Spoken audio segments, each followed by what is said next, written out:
Now to the money mess at Milwaukee Public Schools. We learned today the state will be giving the district $49 million less this year. That's mainly to recoup money the state overpaid MPS because of the district's own inaccurate and late financial reports. 12 News investigative reporter James Stratton is live at MPS headquarters tonight. James, this is a lot of money for any district. It is, Kristen, and it's still unclear how leaders inside the Milwaukee Public Schools will adjust, now receiving $49.3 million less. They didn't answer our questions today when we asked. Also, the state DPI says it will not expect any sort of significant underpayments in the future. Tonight, new official aid amounts from the state show just how much less Milwaukee Public Schools will get this year. $49.3 million.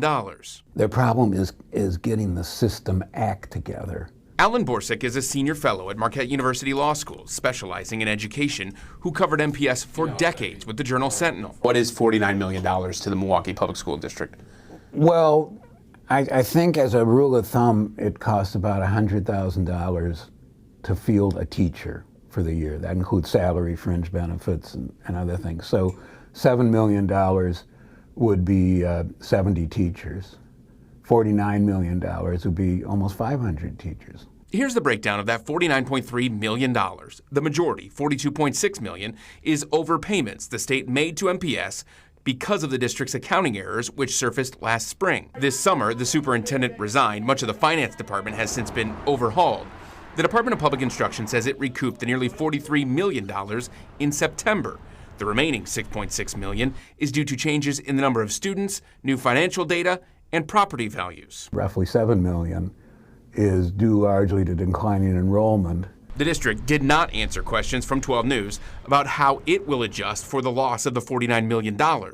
In a planned news conference before the state released its final numbers, the MPS interim superintendent offered this explanation. We will look at levers in terms of moving or make some changes in fund balances to cover any shortfalls. And James, the district is also behind on submitting financial reports to the state. Where does that stand?